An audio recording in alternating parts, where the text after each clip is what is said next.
This is the Sokoto waterhole, and a place where the Fongoli chimps again insist on breaking with chimpanzee convention.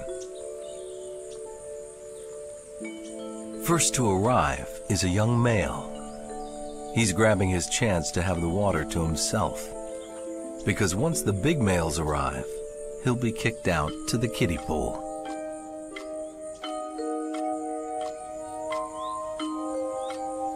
Everyone has his own approach to getting wet. There's the time-honored practice of dipping a toe in, of course. Chimps for a very long time were thought to be almost hydrophobic, afraid of water. And since we've been studying chimps for decades, we know that some chimps are not so afraid of water, but they don't like it. At Fongoli, they love water. Frito, an especially mischievous adolescent and a favorite of the researchers, simply adores it.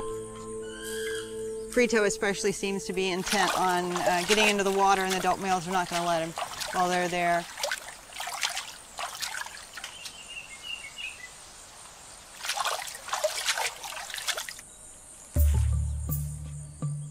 You can sit at a pool literally for hours, and there'll be someone in and out, and that just really isn't something you think about when you think of chimps. You know, this love of water. As we watch Jill's chimps enjoying their afternoon dip in such human-like ways, we're left to ask, so what exactly is the distinction between chimp and human? Over the years, man the toolmaker, man the hunter, man the culture bearer, all of these have been overturned.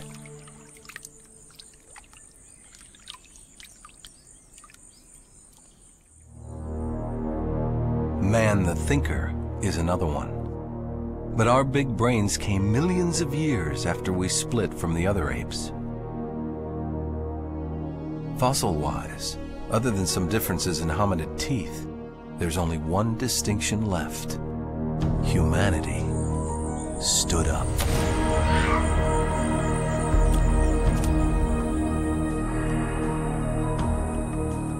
The early hominids, or Australopithecines, would probably have looked very much at home in a place like Fongoli. Well, I mean, to a large extent, what the Australopithecines looked like was a chimpanzee standing upright. Their heads were a little bit different, their face was shorter, there were slight changes in limb proportions, but they were about the size of a chimpanzee, and if you saw a chimpanzee standing upright from a long way away, you could easily confuse it for an Australopithecine. But why stand up? The question that has plagued the study of human evolution for decades has exploded into multiple answers. There are a lot of theories. There are probably as many theories as there are paleoanthropologists to make theories. And that's one of the reasons the study of the Fongoli is important. It's that kind of setting in which our earliest human ancestors might have first walked on two legs and taken the initial steps towards being human.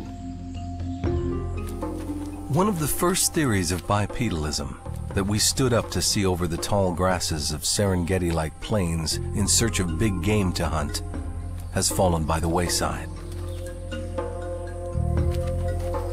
Discoveries of very early hominids indicate that they were definitely not capable of bringing down large animals. And they lived in woodlands like Fongoli, not vast open savanna. Still, gathering food in a woodland means lots of traveling. Human walking is surprisingly efficient at slow speeds, certainly more so than the four-legged gaits of chimps or our last common ancestor. Standing up might simply have been about saving energy.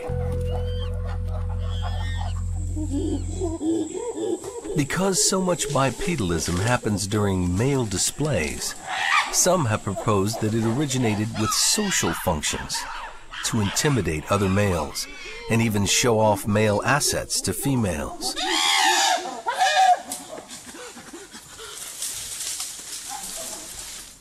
Or to free the hands to bring home food to females, encumbered by infants. In Fongoli, Jill sees an awful lot of standing simply to reach up for food, both on the ground and in the low branches of trees. This is a way of feeding in a woodland savanna that wouldn't be much help in a rainforest, where the fruit is 25 meters in the air and you simply must climb to get it. Some think this low-hanging fruit idea presents a compelling precursor to full bipedalism. The idea is that the advantage of being bipedal, if you're a quadruped, is that you can reach food items that you couldn't reach if you remained quadrupedal. So in short trees, where the fruit is near the ground, you can reach up and harvest this fruit with both your hands. There's a problem, though. For millions of years, our first ancestors still had hands and shoulders suited to climbing trees. In this hypothesis, the males probably would have monopolized the easy feeding from the ground, forcing females and juveniles into the low branches of the trees to get their own fruit, thus preserving the climbing anatomy of our early ancestors. And standing up in the trees themselves, which chimps do all of the time, might have started selecting for upright anatomy as well.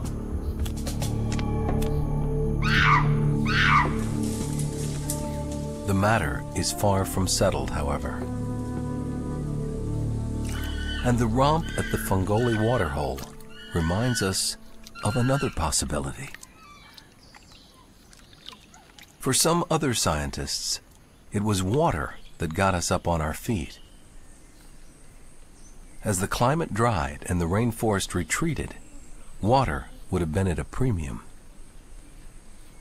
The idea here is that these chimp-like ancestors would have the very rare luck of finding themselves in an area that remained wet even when the climate in general was drying and the forests were therefore retreating. Venturing into the water, they may have stumbled upon an incredibly nutritious source of food, the roots of water-based plants, for example. Waiting in search of them and simply needing to get to the other side may have primed the pump for becoming an upright ape. So I think it's both walking across water and getting food from inside the water that are stimulating our imagination here, but particularly it's getting the food in the water, where you'd stand there for some time and yank at these lovely foods that come up from the mud. Walking on the ground, walking in trees, walking through water.